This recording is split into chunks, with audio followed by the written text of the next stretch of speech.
बिस्मिल्लाहिर्रहमानिर्रहीम। अस्सलाम वालेकुम। मैं शफ़क़त परवीन आज एक नई रेसिपी लेके हाज़िर हुई हूँ। आज हम अब घर में बनाएंगे खट्टी मीठी इमली की चटनी। इसको बनाना बहुत ही आसान है। ये इमली है आधा पाव, इसको हमने 3 घंटे पहले भिगो दिया था। अब हम इसका पल्प निकालेंगे।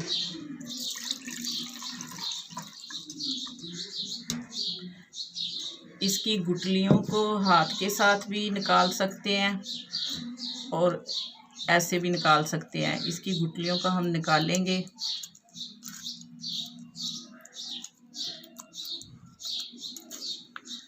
ये हमने पल्प सारा निकाल लिया है, इसमें से गुठलियां हमने निकाल दी हैं। अब हम इसको पकाएंगे। अब हमने कढ़ाई को चूल्हे के ऊपर चढ़ाया। अब हम इसको इसमें डाल देंगे।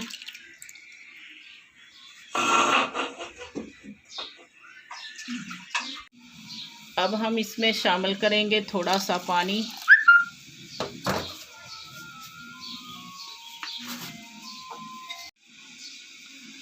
थोड़ा सा नमक,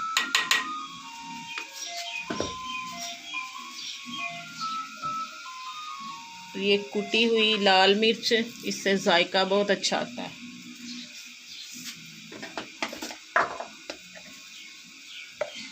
और आधा चम्मच डालेंगे लाल मिर्च। अब हम इसको पकाएंगे थोड़ी देर। अब हम इसको 10 से 15 मिनट पकाएंगे। अब हम इसमें शामिल करेंगे 75 ग्राम चीनी। अगर इमली आप इसको चख लें पकने के बाद, अगर ज़्यादा खट्टी हो तो आप इसमें मज़ीद चीनी शामिल कर सकते हैं। ये देखें, हमने इसको 10 से 12 मिनट पकाया तो माशाल्लाह कितनी अच्छी तैयार हो गई है। अब हम मज़ीद इसको 2 मिनट पकाएंगे। माशाल्लाह ये देखें हमारी चटनी कितनी ज़बरदस्त तैयार हुई है और कितनी गाढ़ी तैयार हुई है। अब हम इसको बाउल में निकालेंगे।